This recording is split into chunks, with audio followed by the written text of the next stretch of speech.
नमस्कार मित्रांनो, आजची आपली कथा श्री दत्त महाराजांच्या नरसिंह सरस्वती अवताराची आहे.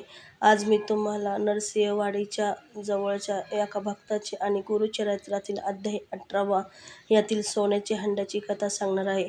श्री स्वामी समर्थ.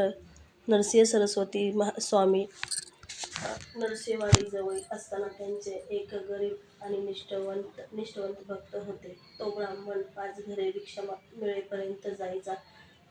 जर भिक्षा मिळाली नाही तर तो त्याच्या परसदारातील घेवड्याच्या शेंगांवर त्याचे कुटुंब निवारण करत असे. त्या शेंगात त्याचं एकमेव निश्चित अन्न साधन होते.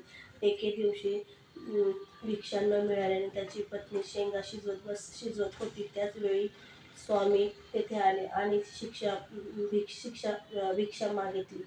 त्या सात्विक पत्नीने त्या शेंगा प्रसाद म्हणून स्वामींना दिला, पण स्वामींनी तिला जाताना आशीर्वाद दिला नाही. उलट त्यांनी मागच्या दारातील असलेल्या त्यांचा उपजीविकेचे साधन असलेली ती संपूर्ण घेवड्याची वेल आपल्या हाताने उपटून टाकली आणि नष्ट केली. जेव्हा शिष्य घरी आला तेव्हा त्या बायकोने आक्रोश केला व त्याने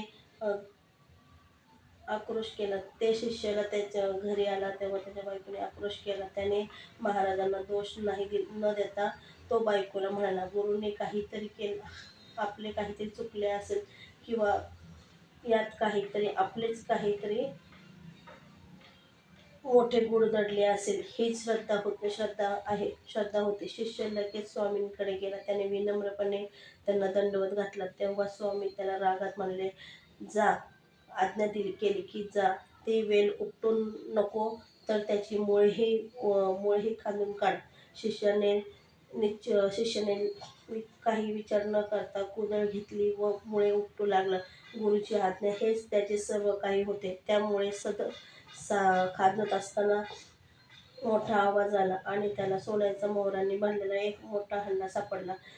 शिष्याने आनंद न मानता तो हंडा स्वामींपुढे घेऊन गेला आणि बोलला, महाराज, तुम्ही वेल काढायला सांगितले तेव्हा हा हंडा सापडला. मी आता याचे काय करू? शिष्याचे प्रामाणिकपणावर स्वामी प्रसन्न झाले व स्वामी त्यांना म्हणाले, आशीर्वाद दिला, मी तुझी हे दुरावस्था करण्यासाठी ही लीला रचना केली होती. जा, तुझ्या पुत्र व पौत्रास या धनाने सुखी समाधानी कर. श्री स्वामी समर्थ.